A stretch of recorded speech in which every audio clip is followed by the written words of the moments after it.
Si vous voyez comme elle danse bien, Sylvie et Christelle pour la suite de votre Télématin. Bonjour à toutes les deux. Bonjour Damien. On commence avec vous Christelle et ce matin nous allons combattre une idée reçue. On a entendu dire, Bibi en premier, attention, un sauna, c'est dangereux pour la santé. Il y a des études qui ont été menées qui prouvent que...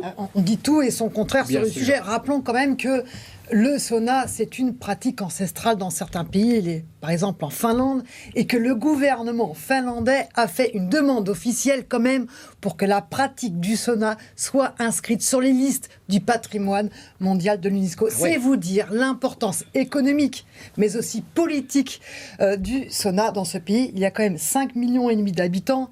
Et devinez quoi ? 3 millions de saunas en Finlande. Donc, on comprend que pour certains... C'est énorme. On comprend que pour certains, eh bien, le sauna peut représenter une sorte de cure de jouvence, se mettre en parenthèse à 90 degrés, voire 100 degrés pendant quelques minutes. Ça pourrait être intéressant pour notre santé. La douche derrière, Et la douche derrière. C'est ça qui est le plus dur, la douche froide. Oui, mais c'est ça l'intéressant. Alors que pour d'autres, on dit que, mais comment le cœur, comment la tuyauterie qui va avec le cœur peut supporter des températures extrêmes, le cœur serait trop sollicité pendant une séance de sauna. Alors, que retenir des dernières avancées scientifiques sur le sujet ? Explication du professeur Carré.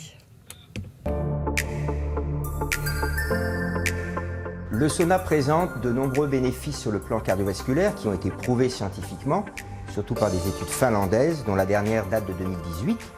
Et cette étude montre qu'il y a un effet bénéfique sur la survenue des infarctus du myocarde, la survenue des accidents vasculaires cérébraux et la mortalité totale, avec un bénéfice d'environ 25%. On sait aussi que chez les patients hypertendus, la pratique du sauna peut avoir un effet bénéfique. Les mécanismes qui peuvent expliquer ces bénéfices, actuellement il y en a deux, c'est que pendant le sauna, on va avoir d'abord une accélération de la fréquence cardiaque, donc le débit du sang va passer plus vite dans les vaisseaux, et on sait que ça a déjà un effet sur la vasodilatation, c'est-à-dire que les vaisseaux s'ouvrent plus, donc ils apportent plus d'oxygène à l'ensemble de l'organisme.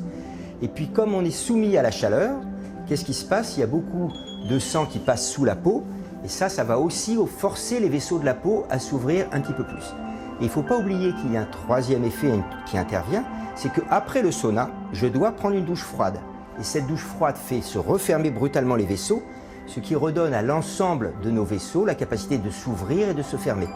Pour résumer, on peut dire que le sauna équivaut à une activité physique d'endurance moyenne pendant une durée de 20 minutes. Les contre-indications sont peu nombreuses. D'abord, tous les épisodes aigus, infection aiguë, inflammation aiguë, bien sûr les lésions cutanées. Sur le plan cardiovasculaire, pas de sauna quand on a eu un accident vasculaire cérébral ou un infarctus datant de moins de 3 mois. Et quand on a bien sûr une pathologie comme une insuffisance cardiaque déséquilibrée. L'insuffisance cardiaque bien équilibrée, on a le droit de faire du sauna. La bonne pratique du sauna comprend 3 phases. Premièrement, je me douche. Deuxièmement, je rentre dans la salle du sauna. Je choisis la bonne hauteur en fonction de mon niveau. Si je débute, je reste en bas. Si je suis déjà aguerri, je peux me mettre un petit peu plus haut. Je reste 10 minutes si je débute, 5-10 minutes. Si je suis plus aguerri, 20 minutes. Ensuite, je sors et je prends une douche froide. C'est l'ensemble de ces 3 choses qui font qu'une bonne séance de sauna va durer 20 minutes. Donc on est d'accord, Christelle, donc c'est la succession de conditions extrêmes qui font du bien à notre organisme. C'est l'adaptation du corps à des situations extrêmes. C'est exactement comme l'activité physique.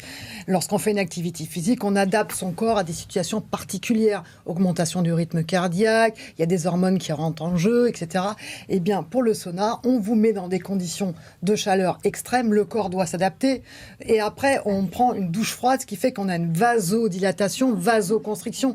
Et on atteint une souplesse au niveau des artères. C'est ce qui fait qu'on peut avoir un avantage cardiovasculaire lorsque l'on pratique de façon sérieuse, assez régulière. Parce que si vous le faites de temps en temps, c'est comme l'activité physique, eh bien c'est pas intéressant pour notre santé. Donc de façon régulière, de façon sérieuse, on respecte le chaud, le froid. On fait attention à pas avoir d'événements cardiovasculaires récents avant la pratique.